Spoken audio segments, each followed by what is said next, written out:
I've noticed a pattern when it comes to conversations regarding Donald Trump, and I want to talk about it.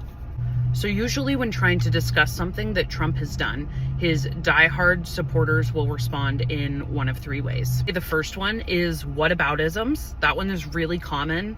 Like, what about Biden? What about Obama? What about this other person that did a bad thing? They refuse to engage in the conversation at hand and instead try to blame shift and focus on something else. Next one is another common one, which is insults. On the internet, usually it's insults about like physical appearance or like just random things that have nothing to do with what is being discussed. And then I would say that the third one is the complete denial of reality, where they say like, oh no, that didn't happen, or twist it to be something completely different from what it was to try to justify it without evidence.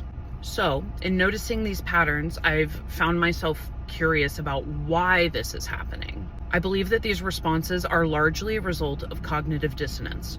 Cognitive dissonance is when the brain is trying to process holding two or more opposing views. For example, claiming a pro-life stance because you're against abortion, but showing hostility towards people struggling with food insecurity, homelessness, and this idea of draining the swamp.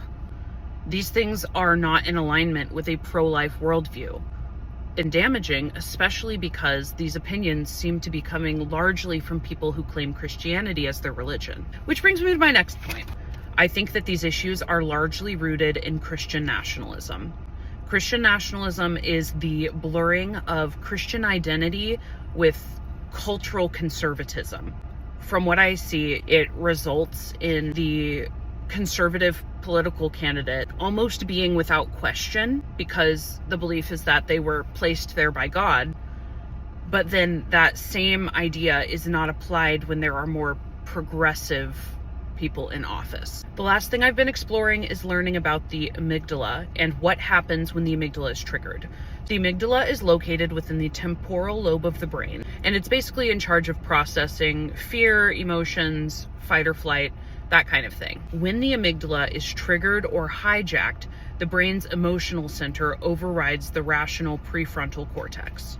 Some studies in political neuroscience have shown that people who hold a conservative worldview may be more likely to have a larger amygdala, which could make processing emotions more difficult, potentially leading to larger outbursts of emotion. I do not have all of the right answers, but I am genuinely curious, and I'm hopeful that starting to kind of research what is happening will help me to better engage with people who view the world differently than I do.